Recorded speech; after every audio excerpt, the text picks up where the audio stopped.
Por eso si usted ve que empezó a honrar, que empezó a diezmar, que empezó a ofrendar, que empezó a orar, que empezó a leer, que empezó a ayunar, y se están viniendo los vientos contrarios, significa que usted está a punto de despegar. Y dice, el último kilómetro es el menos recurrido, ¿sí? El último kilómetro es el menos recurrido o el menos concurrido. Y me llama la atención porque hace alusión a que una persona muchas veces está motivada al principio de una carrera o de algún proyecto, de algo, pero en el último kilómetro, usted váyase a ver las carreras que organizan aquí. En la meta de salida está lleno, ¿sí? Está lleno, está completamente lleno. Pero en el momento de la meta, del final, no todos llegan, ¿verdad? Por eso el último kilómetro es el menos recorrido. En el camino hay gente que se lastima, hay gente que se cansa, y al fin de cuentas que no todos llegan al final del camino, ¿sí? Y en esto que hablaba mi Amadei ahorita, las personas por naturaleza estamos metidos en algo que los científicos conocen como un sistema de retorno inmediato. ¿Qué quiere decir esto? Que nosotros, cada vez que hacemos algo, esperamos recibir la recompensa inmediatamente. Pero hay otro sistema que se llama un sistema de retorno retardado. ¿Qué quiere decir esto? Que hay veces yo tengo que hacer algo, pero para que yo reciba la respuesta, tengo que esperar un poco de tiempo, ¿sí? Entonces, muy fácil y sencillo. A mí me encanta trabajar en el Didi o en el InDriver, porque me hago un viaje e inmediatamente me pagan. Y yo veo el dinero en mis manos, digo, bueno, estoy haciendo un viaje y me están pagando. Eso es un sistema de retorno inmediato, porque en el momento estoy viendo el fruto de mi trabajo. Pero si yo voy a mi trabajo normal, yo trabajo 15 días, donde no veo nada, pero después de los 15 días veo el fruto de mi trabajo. Ese es un sistema de retorno retardado, ¿sí? Ya le robé 5 minutos porque no puse mi cronómetro. Entonces, todas las personas, muchas veces, entramos en un sistema de retorno inmediato porque queremos ver la respuesta, queremos ver la solución o queremos ver el fruto de manera inmediata, ¿sí? Entonces, cuando mi Amadei dice, espérate, es que no estamos gastando, estamos invirtiendo. Lo que pasa es que el fruto de esos niños lo vamos a ver en algún momento. A lo mejor los papás hoy, este sábado dijeron, ¿sabe qué? Pues yo no voy a ir. Pero en algún momento nosotros vamos a ver el fruto del esfuerzo que se está haciendo a través de los niños, ¿sí? Y eso es como una inversión, efectivamente. Y para que nosotros podamos tener un retorno del fruto o del trabajo o del producto del trabajo, nosotros la vez pasada hablábamos de que debemos realizar hábitos pequeños, ¿verdad? Pero para que nosotros realicemos un hábito, nosotros necesitamos a veces decidir. Tenemos momentos decisivos en nuestra vida. ¿Por qué? Porque nosotros podemos querer conseguir algo. Se los voy a poner muy fácil. Si yo quiero comer sushi, mi momento decisivo es dirigirme a un restaurante donde vendan sushi, ¿verdad? Yo no puedo irme a un restaurante donde que sea de sushi y querer pedir un corte de carne, ¿verdad que no es así? Si yo quiero carne, necesito dirigirme a un restaurante donde vendan cortes de carne. ¿Estamos entendiendo esto? Entonces, los hábitos en realidad son el punto de entrada, pero no son el punto final. Por eso yo la vez pasada traté de explicarles que los hábitos nos llevan a realizar cosas grandes, pero tiene que ser de poquito en poquito, ¿sí? Leí una historia que dice, una persona quería meterse al gimnasio. Me identifiqué tanto porque yo he ido muchas veces al gimnasio y lo dejo. Y, ¿sabes qué? No, para mí no es el gimnasio. Pero esta persona decía, para que yo pudiera ir al gimnasio y bajar cientos de kilos que bajó, pues yo no era gente que hacía ejercicio. O sea, es algo que a mí me costó, pero ese era mi meta, ese era mi proyecto final. Bajar 50 kilos. Entonces esa persona convirtió un hábito que lo llevó a hacer el proyecto final. ¿Y cuál era ese hábito? Su hábito era tomar un taxi todos los días en determinada hora, hoy a las 5 de la tarde, todos los días a las 5 de la tarde, me pido un taxi que me lleve de aquí al gimnasio. Y lo demás es historia. Una vez que llegas al gimnasio, pues ya estás en el gimnasio, pues ya seas 5 minutos, 10 minutos, 1 hora, lo que quieras, vas a hacer ejercicio, pero ya estás ahí. Entonces el hábito en realidad no era hacer ejercicio, el hábito era tomar una regla que se llama la regla de los 2 minutos, que dice que un hábito te debe costar no más de 2 minutos, para que ese hábito lo puedas hacer, pues ahora sí que alcanzable. Si yo me propongo ir al gimnasio durante todo el año, a lo mejor no lo voy a conseguir. Pero si yo le digo al hermano Berna, le voy a pagar para que todos los días a las 5 de la tarde me lleve de mi casa al gimnasio, el hábito que yo estoy provocando es que él me lleve de mi casa al gimnasio y el resto es historia, ¿sí? Esa es la regla de los 2 minutos. Entonces, cuando nosotros trasladamos esa regla a la iglesia, nosotros muchas veces pasa que todos los primeros de enero de todos los años nos proponemos cosas, ¿verdad? O este año, este mes voy a leer la Biblia, voy a leer toda la Biblia, voy a leer tantos libros al mes, al día, a la semana, lo que sea. Ahora sí voy a orar todos los días, voy a ayunar cada determinado tiempo. Pero muchas veces en el camino pues pasan cosas y no lo terminamos. Entonces, por ejemplo, aplicando la regla de los 2 minutos, en lugar que nosotros digamos voy a leer toda la Biblia, me puedo enfocar en leer un capítulo. O si quieren un versículo al día, voy a leer un versículo al día. Te aseguro que cuando tú empieces a leer un versículo al día, te vas a seguir porque te vas a querer ver qué sigue. Pero tu propósito no va a ser leer un libro, tu propósito va a ser leer un versículo o un capítulo. Y te va a tomar menos de 2 minutos. ¿Estamos cumpliendo con la regla? Sí. Lo que pasa después, si nosotros queremos meditar, la Biblia dice, medita en este libro de día y de noche. Pero meditar en la Biblia de día y de noche suena algo muy exagerado. Pero si nosotros nos proponemos meditar 1 minuto al día, usted propóngase, yo me levanto y voy a apartar 1 minuto para meditar en la Biblia, la palabra. Ese minuto, que es el propósito, que es los 2 minutos que le va a dedicar, al fin de cuentas, estoy seguro que va a llegar un momento en el que se va a convertir en su día y noche. ¿Sí me está entendiendo? Es como si alguien quisiera correr un maratón, 42.195 kilómetros. Imagínense correr 42 kilómetros, o sea, su mente va a decir, no, es que no puedo.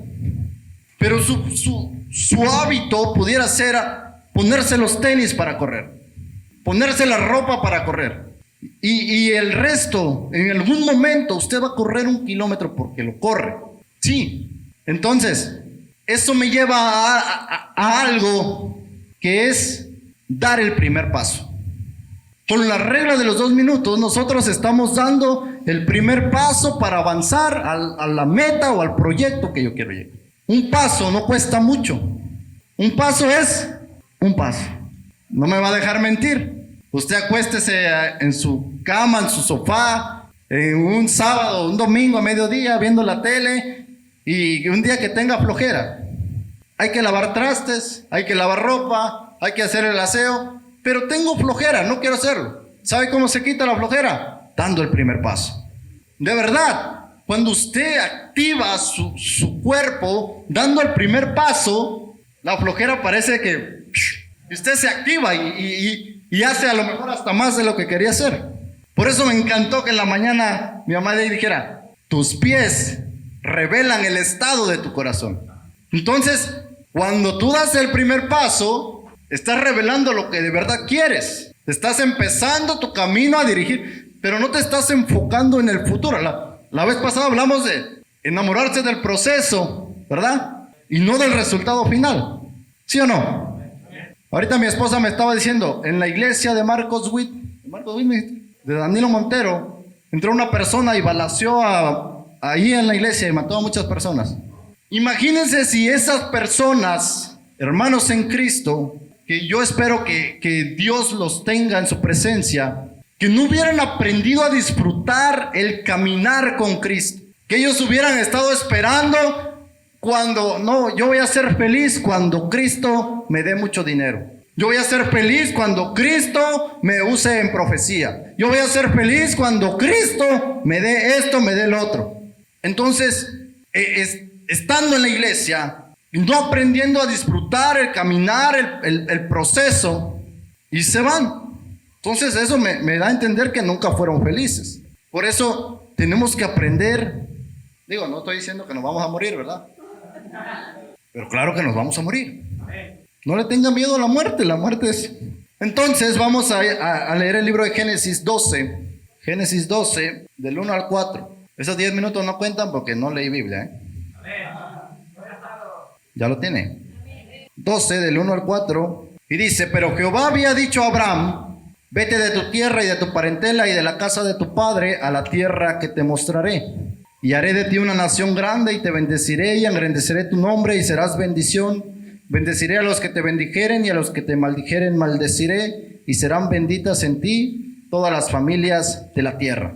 Cuando Jehová llama a Abraham, le estaba diciendo: necesito que tú salgas de tu tierra, de tu parentela, y que te vayas a un lugar que yo te voy a mostrar. Le dijo, ¿cuál era ese lugar? Le dijo, yo te lo voy a mostrar, pero necesito que tú salgas de ahí. Entonces Abraham tuvo que hacer la regla de los 2 minutos y necesitó dar el primer paso. Pero tuvo que dar el primer paso con fe, porque Abraham no sabía a dónde iba a ir. Abraham solamente tenía la instrucción y tenía la promesa, ¿sí? Abraham tenía la instrucción de salir de ahí y tenía la promesa de que Dios lo iba a bendecir. Pero Abraham no tenía las instrucciones específicas. No le dijo, vas a ir a la tierra de Canaán, vas a habitar en tal lugar. Y en el camino, pues ya usted conoce la historia, se le pegó Lot, su sobrino, y después cuando hubo hambre llegaron a Egipto y usted ya sabe. Pero lo que quiero que notemos aquí es que Abraham tuvo que dar un primer paso de fe. Porque Abraham pudo haber dicho, sí, pero enséñame a dónde voy a ir, ¿verdad? Enséñame a dónde voy a ir porque, pues si yo me muevo, tengo que saber a dónde voy. Y aquí le quiero comentar otra cosa. Muchas veces nosotros tenemos promesas de parte de Dios, instrucciones generales. Y normalmente cuando a nosotros nos dan una palabra profética o una enseñanza, salimos de aquí bien motivados, ¿verdad? Ahora sí voy a acabar la Biblia. Es más, escriban otra porque esta ya casi me la he hecho. Ahora sí voy a orar todos los días a las 5 de la mañana. Ahora sí voy a orar, ahora sí voy a ayunar. Y salimos bien motivados porque Dios nos habla. Muchas veces he escuchado que dicen, Dios te dio una palabra profética, vas a ser empresario. Y activa la palabra. ¿Qué ya hiciste? No, pues ya estuve investigando de las finanzas, de la administración, ya abrí una cuenta. Eso se llama ponerse en marcha, pero eso no es actuar. Porque por más que tú estudies las finanzas, la administración y que abras 10,000 cuentas, tú nunca te vas a volver empresario. Tú tienes que agarrar tu negocio, consolidarlo y empezar a vender. Vendo aguas y esta es mi empresa. Si tú no actúas y solamente te pones en marcha, nunca vas a conseguir el propósito. ¿Estamos bien hasta ahí? Entonces no es lo mismo ponerse en marcha que actuar, ¿cierto? Entonces cuando usted da el primer paso, está actuando, ¿sí? Y en Génesis usted va a encontrar en el 15:4, cuando Jehová le dice a Abraham, mira, sal a ver las estrellas del cielo. Si las puedes contar, de esa magnitud va a ser tu descendencia. Así como las estrellas del cielo, así va a ser tu descendencia. Y en el 17:4, ese sí lo vamos a leer. He aquí mi pacto es contigo y serás padre de muchedumbre de gentes. Y no se llamará más tu nombre Abraham, sino que será tu nombre Abraham, porque te he puesto por padre de muchedumbre de gentes. Y te multiplicaré en gran manera y haré naciones de ti y reyes saldrán de ti. y estableceré mi pacto entre mí y ti y tu descendencia después de ti en sus generaciones por pacto perpetuo para ser tu Dios y el de tu descendencia después de ti. Jehová ya le estaba cambiando el nombre a Abraham, de Abraham a Abraham, porque le estaba dando una promesa y le estaba diciendo: lo que pasa, Abraham, es que tú eres un padre de muchedumbre. Te voy a hacer una descendencia tan grande como las estrellas del cielo, pero yo necesito que tú ya te cambies el chip. No vas a ser más Abraham, sino Abraham, porque voy a hacer algo contigo. Lo que Dios o Jehová en realidad estaba haciendo era que le estaba descubriendo su realidad, porque eso Dios ya sabía lo que él iba a hacer. A lo mejor Abraham no lo sabía, pero Jehová sí lo sabía. Entonces le estaba diciendo: no, espérate. Tú no eres Abraham, tú eres Abraham. ¿Sale? Y le vuelve a recalcar la promesa. ¿Sí? Pero usted va a encontrar en el versículo 19 de ese mismo capítulo: respondió Dios: ciertamente Sara tu mujer te dará a luz un hijo y llamará su nombre Isaac, y confirmaré mi pacto con él como pacto perpetuo para sus descendientes después de él. Usted sabe que Abraham había tenido un hijo, Ismael, con su criada. Pero aquí Dios le estaba diciendo: no, espérate, el que va a ser tu descendencia no es Ismael. Te voy a dar un hijo con tu esposa Sara. Y usted sabe la historia. Sara y Abraham se rieron porque dijeron: Señor, siendo nosotros ya viejos, tengo 99 años y mi esposa tiene 90 años, y nos vas a hacer concebir. Mi esposa y yo ya nada. Y les dio risa y Jehová le estaba diciendo: espérate, es que no te estoy preguntando si quieres, te estoy revelando lo que va a pasar. Te estoy diciendo que tú eres un padre de muchedumbre. Y miren el 22. Me voy a ir un poquito más rápido porque si no, no me va a dar tiempo. 22, del 1 al 14, usted va a encontrar la historia de cuando Jehová le dice a Abraham, ya había nacido Isaac, era un muchachito, y le dice: Abraham, llegó el momento de las instrucciones específicas. Ahora necesito que agarres a tu hijo al que amas. No estaba hablando de Ismael, estaba hablando de Isaac. Estaba hablando del que era la promesa de la descendencia. Y le estaba diciendo: necesito que me lo ofrezcas en sacrificio. Entonces yo me imagino a Abraham diciéndole: Señor, pero si tú me prometiste que a través de mi hijo Isaac yo iba a ser padre de muchedumbre, y ahora me estás diciendo: ofrécemelo en sacrificio. Entonces, ¿dónde va a quedar la promesa? Pero aquí hay algo importante que Abraham hizo, y es que dio el primer paso de fe. Porque dice la Biblia que agarró Abraham a dos de sus siervos, agarró a su hijo Isaac, a su amado, su único hijo, un poco de leña, un burrito, armó ahí lo que iba a ocupar y le dijo: hijo, vamos a ofrecer sacrificio a Jehová. Y empezaron a subir el monte. Gloria a Cristo. Empezaron a subir el monte, y mientras ellos subían, lo difícil, yo creo, ahí fue dar el primer paso. Y ya iban subiendo. Y en la cima del monte, Abraham sabía que tenía que ofrecer a su hijo. Y ofrecer a su hijo significaba matar a su propio hijo. Yo no me imagino a Abraham cómo iba pensando: Señor, ¿cómo voy a ofrecer a mi hijo? ¿Dónde va a quedar la promesa? Tú me prometiste que iba a ser padre de muchedumbre a través de mi hijo Isaac, y ahora voy en camino a matarlo. Pero Abraham seguía caminando, y su hijo con él, y sus siervos con él. Y su hijo de repente como que le carburó el cerebro y le dijo: papá, ¿cómo es que vamos a ofrecer sacrificio y no traemos lo más importante? ¿Dónde está el carnero que vamos a ofrecer? Y Abraham, yo me imagino con un nudo en la garganta, le dice: no te preocupes, hijo, Dios proveerá.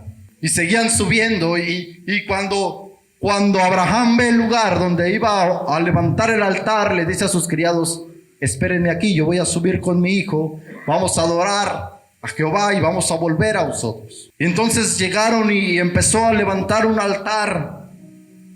Y pues llegó el momento de atar al niño, al muchacho, y agarrar el cuchillo en la mano Y dijo, bueno, dijo, pues llegó el momento. Y entonces cuando estaba a punto de matarlo, se le apareció el ángel y le dijo, Abraham, detente.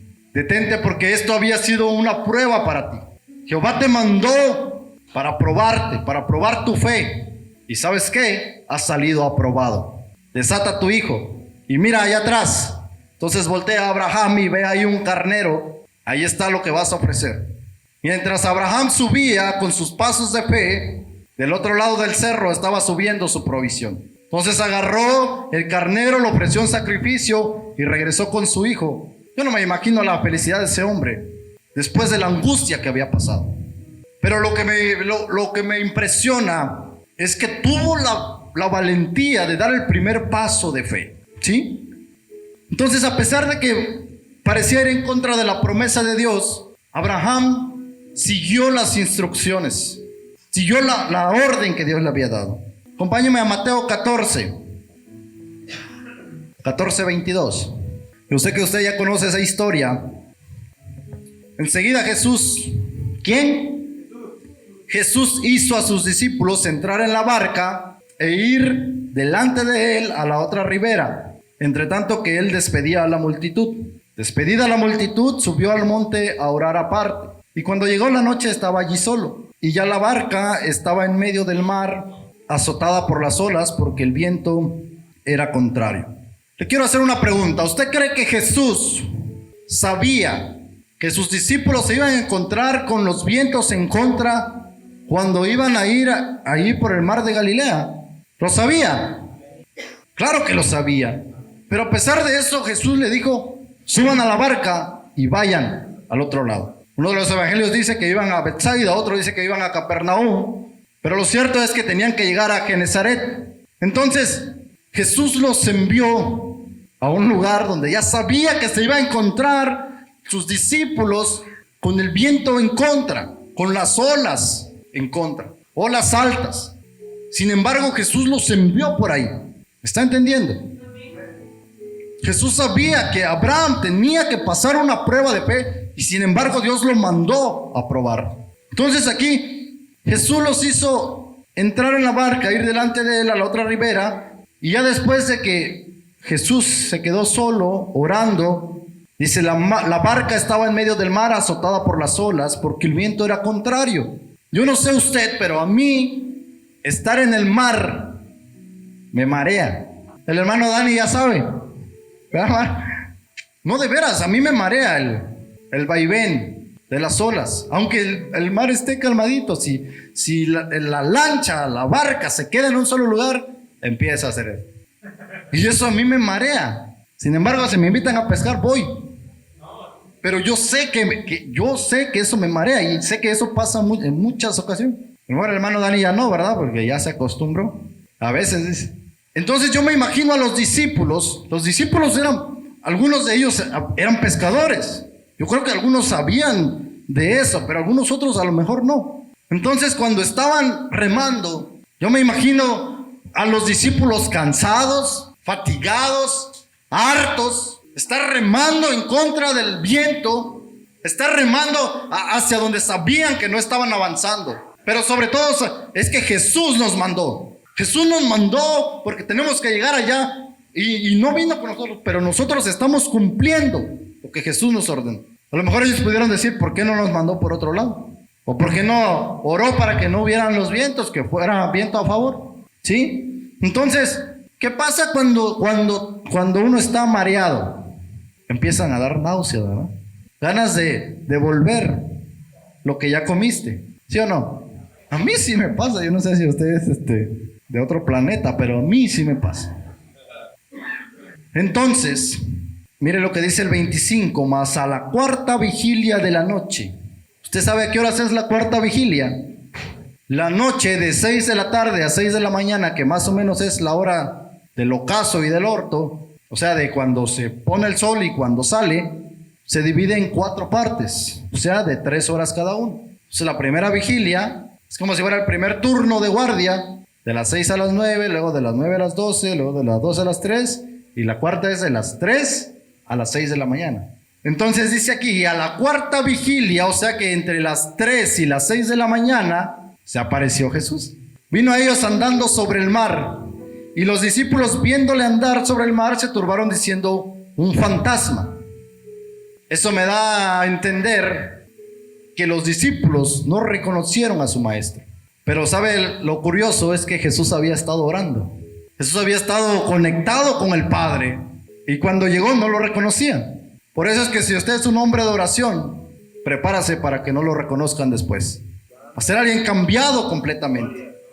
Se turbaron diciendo un fantasma y dieron voces de miedo. Pero enseguida Jesús les habló diciendo, tened ánimo, soy yo, no temáis.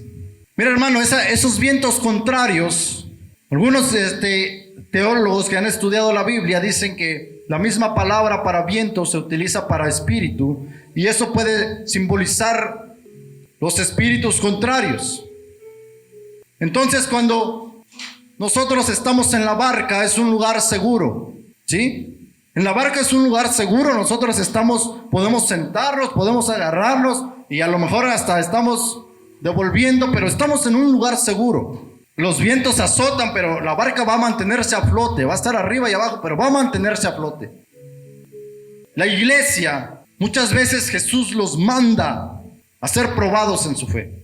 Muchas veces usted recibe una palabra profética, se va a dar cuenta que a partir de ese momento va a empezar a tener batallas, va a empezar a tener luchas, va a empezar, oye, me están profetizando sanidad y me siento enfermo.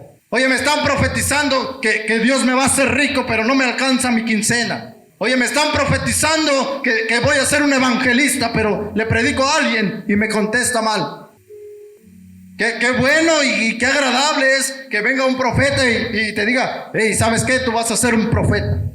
Se siente bien, ¿verdad? Vas a ser un evangelista, vas a ser prosperado, vas a ser bendecido. Se siente bien. Pero te voy a preguntar después de 3 días. Estoy seguro, papá, que hay muchos que le han llegado. ¿Sabe qué? Me están dando con todo. Porque está la promesa, pero usted tiene que entender que tiene que ser probada su fe también. Entonces, cuando nosotros vamos remando y parece que está todo en contra de nosotros, parece que está en contra, parece que tenemos espíritus demoníacos detrás de nosotros que no están impidiendo avanzar. Parece que la profecía, en lugar de traernos el cumplimiento, nos está trayendo más pruebas, más tropiezos. Lo que pasa es que estamos siendo probados antes de ver el cumplimiento. Y muchas veces yo me imagino, cuando nosotros recibimos una palabra, es como si estuviéramos comiendo, alimentando nuestro espíritu. Y cuando te empiezas a marear, cuando te empiezas a desenfocar, cuando empiezas a perder la conciencia de la que hablamos la vez pasada, empiezas a querer devolver, porque eso provoca los ataques, que tú devuelvas lo que ya comiste, porque tú ya leíste que Dios te va a bendecir, pero cuando están los problemas, tú quieres devolver esa palabra porque hay algo que te está haciendo sacar lo que ya comiste. Dios te promete ser sano, pero en medio de la prueba, en medio de la enfermedad de la prueba, queremos devolver esa palabra. Es que la Biblia dice, pero yo no veo mi sanidad. Porque estamos remando, al parecer, en contra de los vientos. Al parecer vamos en el camino equivocado. Lo que pasa es que estamos siendo probados. Lo que pasa es que Jesús dice, a ver, Naim, tú vas a ser un evangelista. Tú eres un evangelista. Lo que pasa es que Dios no está viendo mi condición actual, sino que está viendo lo que Él diseñó para mi vida. Lo que Dios ve es lo que Él diseñó. Ni siquiera en lo que me voy a convertir, en lo que Él diseñó, que ya está dentro de mí. Porque Dios tiene la capacidad de ver en lo que en realidad somos. Por eso cuando viene un profeta te dice, tú vas a ser un evangelista de fuego. Porque eso es lo que cargas, pero no es lo que nosotros vemos a lo mejor. Tú vas a ser un profeta, tú vas a ser un apóstol, tú eres un empresario. Y de repente, yo soy un empresario y me la creo. Y me pongo en marcha. Y de repente vienen los problemas. Y a lo mejor podemos decir, creo que el profeta se equivocó. Pero mire lo que dice más adelante. Yo me imagino que la vigilia, la cuarta vigilia, para los discípulos ya era algo eterno. Dice la Biblia, cuando cayó la noche, ellos ya estaban a medio del mar. 25, 30 estadios que equivalen aproximadamente 5 kilómetros. Y desde las 6 de la tarde, y después fueron las 7, las 8, las 9, las 10, las 11, las 12, la 1, las 2, a las 3, remando en contra de la corriente. ¿Acaso no se les hace que Jesús pudo haber llegado antes? ¿Jesús pudo haber llegado a las 6 de la tarde?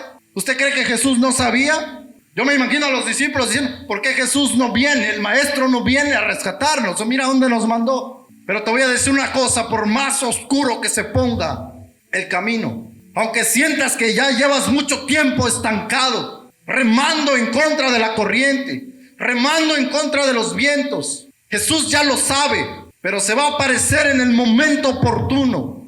¿Y sabes por qué? Mira lo que dice. Entonces le respondió Pedro. Ese Pedrito, cómo me encanta ese Pedro. Usted lo conoce, usted conoce cómo era su temperamento. A Pedro muchas veces lo invocan como alguien, usted sabe, el mocha orejas. Pero Pedro tenía algo. Pedro le dijo, Señor, si eres tú, manda que yo vaya hacia ti sobre las aguas. Pedro, en otras palabras, le estaba diciendo, Señor, solamente tienes que decir la palabra. Y el Señor le dijo, ven. Y entonces Pedro hizo algo muy importante. Se bajó de la barca y empezó a dar el primer paso. Pedro se aventó el primer paso. ¿Y sabe lo que pasó? Caminó sobre las aguas. Dígame, ¿quién más caminó sobre las aguas? Los 11 estaban sentados en la barca, en su confort, en su banquita. Muy seguramente criticando a Pedro, el que siempre la regaba. Pedro, el que le decía al Señor, apártate de mí, Satanás. Es el único que registra la Biblia, se atrevió a dar un paso de fe. Ese Pedro, cómo me encanta, porque me identifica tanto. ¿Sabe por qué? Porque le doy muchos dolores de cabeza a mi papá. Entonces ese Pedro hizo algo muy valiente. Y se aventó su primer paso de fe. Lo que otros no experimentaron, Pedro lo experimentó por un paso que dio. Muy seguramente le dijeron, Pedro se hundió después. Sí, pero yo sí caminé sobre las aguas. Sí, pero yo conocí el poder sobrenatural. Yo conocí un Dios sobrenatural.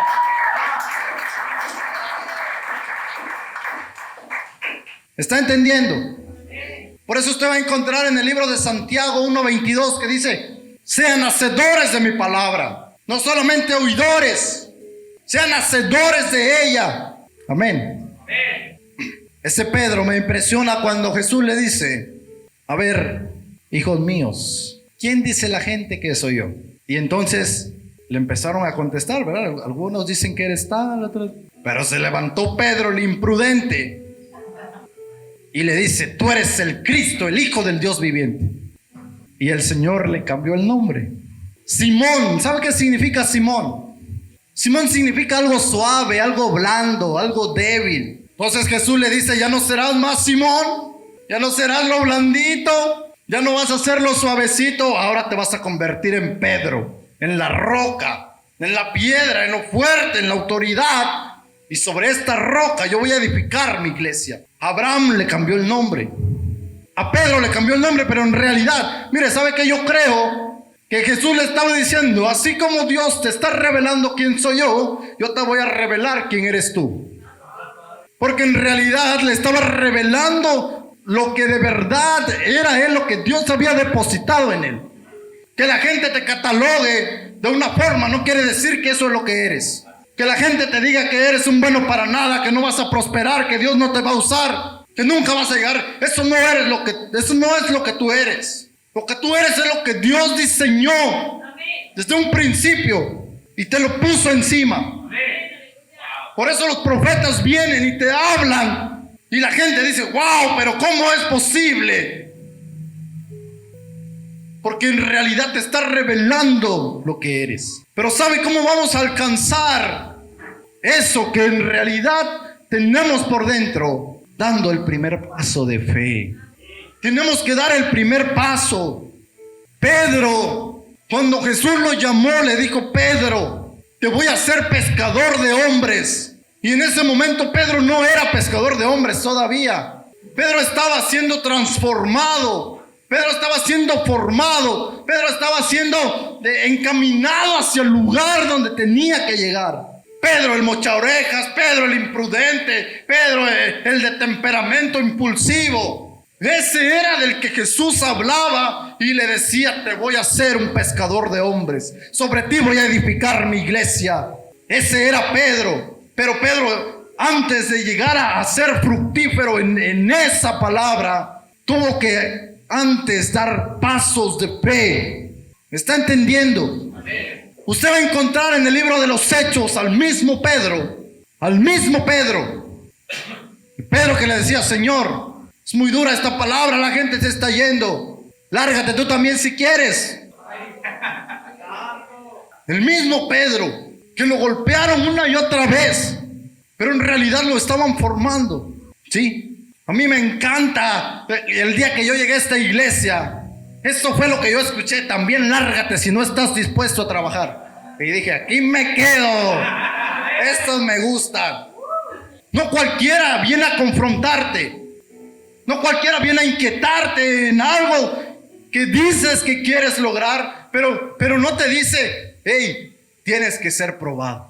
Tienes que avanzar, tienes que dar un paso de fe. Por eso más adelante dice: descendiendo Pedro de la barca, andaba sobre las aguas para ir a Jesús, pero al ver el fuerte viento tuvo miedo y comenzando a hundirse, dio voces diciendo: Señor, sálvame.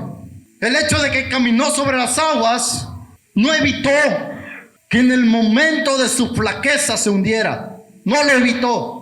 Por eso es que un día usted puede experimentar el poder de Dios y en otro momento sentir que se está hundiendo, sentir que no le están saliendo bien las cosas. El hecho de que experimente lo sobrenatural no quiere decir que ya nunca va a volver o está propenso a caer. Aquí Pedro le estaba diciendo: Señor, sálvame porque me estoy hundiendo. Pero entonces había alguien ahí que le extendió la mano y le dijo: ven para acá. ¿Por qué dudaste, hombre de poca fe? Lo estaba confrontando, cosa que no le hicieron a los otros 11 que estaban sentaditos en su barca. A Pedro lo estaban confrontando porque era el único que se atrevía. Por eso la palabra dice: solo los valientes arrebatan el reino de los cielos.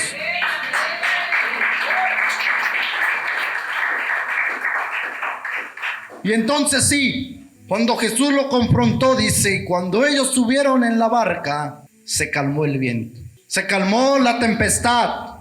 Y entonces los demás reconocieron que verdaderamente este es el Hijo de Dios. O sea que Jesús está dispuesto a calmar tu tempestad, pero tú tienes que atreverte a dar un paso de fe. Tienes que atreverte a dar el primer paso. Si tú nunca te mueves de tu lugar, a lo mejor nunca te van a confrontar. Pero Jesús está esperando gente valiente que sea capaz de dar el primer paso. Me encantó, mi hermana en la mañana dijo: a toda acción, una reacción. Tercera ley de Newton: a toda acción, una reacción de igual magnitud, pero en sentido contrario. Por eso, mientras más sientes que te aprisionan, que te atacan, que te quieren hundir, alégrate, porque eso significa que vas a volver a renacer, vas a volver a levantarte, pero en una dimensión de gloria diferente. ¿Alguien me está entendiendo? Los procesos son para que tú crezcas. Los procesos no son para que Dios te hunda, no. Son para que tú crezcas. Por eso la Biblia dice: resistan al diablo y él va a huir de ustedes. Pero tienen que resistir, tienen que aguantar, tienen que dar un paso. Lo demás va a ser historia, nada más un paso. ¿Sabe cómo despegan los aviones? Si el viento viene de allá, yo despego hacia allá, hacia donde viene el viento. No despego hacia atrás. De donde viene el viento es hacia donde yo me dirijo, porque eso provoca que el avión se levante. ¿Me está entendiendo? ¿La está cachando? Por eso si usted ve que empezó a honrar, que que empezó a diezmar, que empezó a ofrendar, que empezó a orar, que empezó a leer, que empezó a ayunar, y se están viniendo los vientos contrarios, significa que usted está a punto de despegar.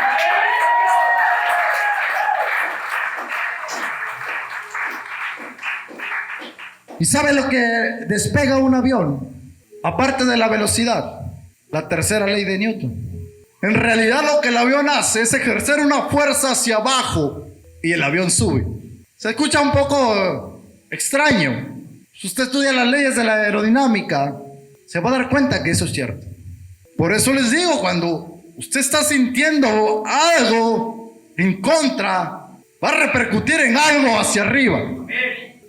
Entonces, necesitamos dar el primer paso. Solamente un paso. Menos de 2 minutos. No piensen, voy a ser profeta. Señor, háblame, revélame por nombre. Voy a ser evangelista. Mire, antes de terminar, le voy a contar algo. Los lunes que dijo Ale, que salen a predicar, a mí hay algo que me frena siempre que voy a salir a predicar. Hay algo que me agarra, pero solamente necesito hacer algo. Necesito salir de mi puerta y dar el primer paso, y todo es historia. Solamente usted quiere venir a la oración a las 5 de la mañana. Haga un hábito pequeño de 2 minutos. Prenda el carro, nada más. Enfóquese en llegar a prender el carro. Le aseguro que llega, porque llega. Si va a venir caminando, pues del primer paso. 2 minutos. En el proceso, con pasitos de 2 minutos, con hábitos de 2 minutos. Cuando Dios te revele lo que te quiera revelar, tú ya vas a estar listo. Tú ya vas a estar preparado porque le dedicaste 2 minutos. ¿Está entendiendo? Señor, ¿cómo le voy a hacer? Porque cuántas cosas no se necesitan. Para servir, para que Dios te use. Una vez mi papá me dijo algo. Espérate. Lo que pasa es que lo que tú eres ahorita no es de lo que habló el profeta. El profeta habló de lo que tú no eres ahorita. Y esa la caché y me la eché al morral. Efectivamente, lo que yo soy ahorita no es lo que el profeta habló. Lo que el profeta en realidad estaba haciendo era revelando lo que Dios había puesto en mi persona.